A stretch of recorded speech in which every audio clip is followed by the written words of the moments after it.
Do you want to develop consistent good habits like reading, going to the gym every day, learning new languages, or practicing new instruments? Or do you want to kick bad habits like eating unhealthy food, biting your nails, watching too much TV? 3 years from now, you can have what you need.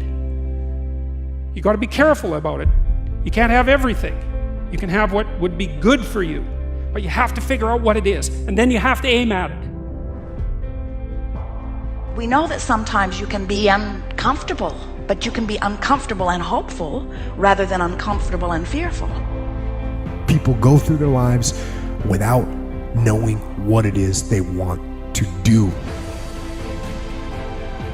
You don't have to be where you think you want to be in order to be happy. You just got to be on the way to where you want to be in order to be happy. You're going to get what you're looking for.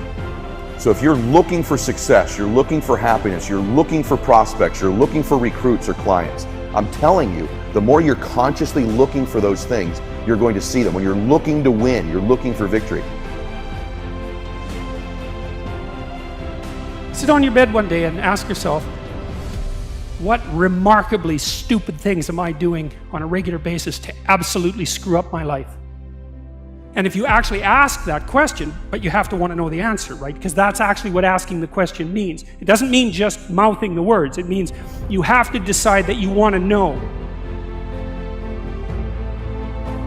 And so be very careful what you set your mind towards, what your outcomes are, because you're going to find them. Your mind's powerful. You're powerful. You're more powerful than you think you are. And if you could just get clear on what you're looking for, get super specific with great clarity, great specificity about what it is you want, it's sitting there for you to find if you look for it. The time is now. The time is now to express and for people to believe in themselves. The time is now for it to be okay to be great.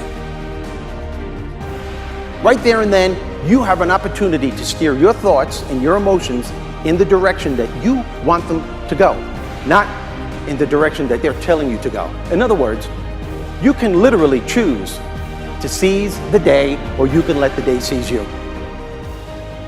If you're fearful all the time, your point of attraction is very far from what you really want. If you're ornery all the time, or a lot of the time, your point of attraction is different from what you want. Your emotions are your indicator of what you're doing vibrationally. Have you been listening to us long enough to sort of understand what we mean by that? Don't worry about what needs to be done. Think about who you have to be in order to get it done. Did you ever have a dream that was so big that you thought it was almost impossible to achieve? I've had those dreams. And while not every dream has become a reality, along the way I learned a powerful approach of picturing that has helped me achieve most. Since that day, I've had other dreams, other big dreams. And in each case, I would picture where I wanted to be, and I would visualize what I would be doing and who I would be doing with when I got there. As the saying goes, you can't make a basket if you never take the shot. I knew I would miss the shot sometimes, and the failure would dampen my spirit, but I would be better off for my efforts and I would be okay. People are addicted to all kinds of things, substances, but one of the greatest addictions, or rather the greatest addiction, you never read about it in the papers, because the people who are addicted to it don't know it. It's the addiction to thinking. It's actually addictive. Can't stop thinking. It's like can't stop drinking, can't stop smoking, can't stop eating, can't stop thinking. You have the option of taking it hard or taking it easy, of making the worst of it or making the best of it, of giving it your undivided attention, of giving it very little of your attention. You have more control over your focus than most of you have been exercising. And when you begin caring about how you feel more than everything else put together, so that you exercise your ability to focus upon things that do feel good, you begin to discover that in every particle of the universe there is that which is wanted and lack of it. My visualization has helped me achieve most of my goals. And what I learned along the way is it didn't take twice as much effort. It only took an extra 10%.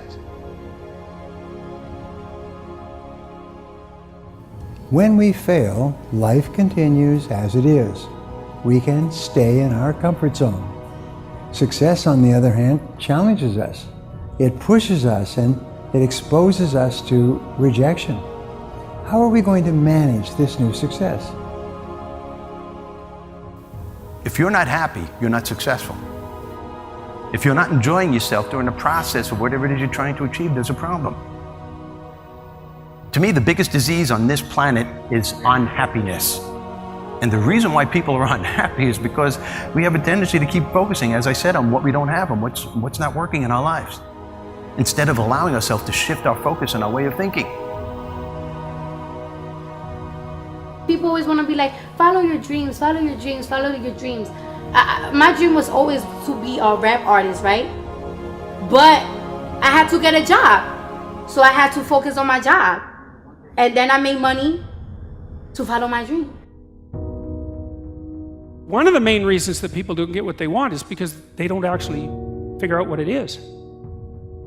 And the probability that you're going to get what would be good for you, let's say, which would even be better than what you want, right? Because, you might be wrong about what you want easily. But maybe you could get what would really be good for you.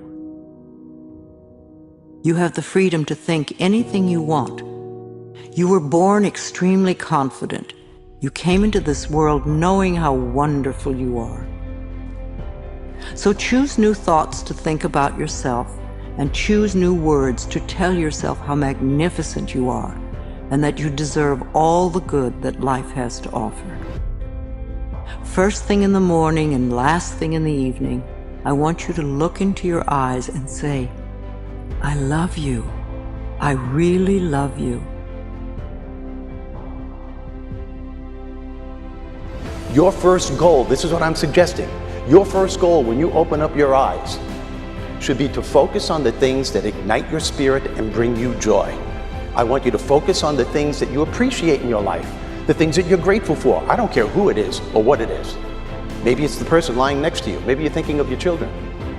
Maybe you're thinking of the dog or the cat lying by the side of the bed, a particular goal that you achieved. Maybe there's an event coming up on the weekend.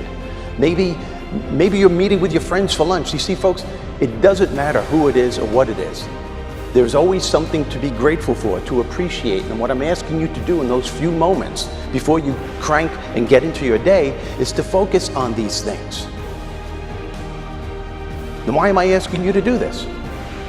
Because an attitude of gratitude simply makes you feel good. And feeling good is the fuel that drives motivation. We've all made wrong choices and done things that we knew were not the best. It's one thing when other people do us wrong. We had a bad break. It wasn't our fault. We can have faith that God will restore. He'll pay us back. But when we bring the trouble on ourselves, when we blow it, it's easy to live in regrets, thinking that God's not going to help us. We made the mess. But here's the beauty. God knew you would mess up before He called you. He knew we would get off course, at times give in to temptation. He didn't base His plan for your life on you making perfect decisions.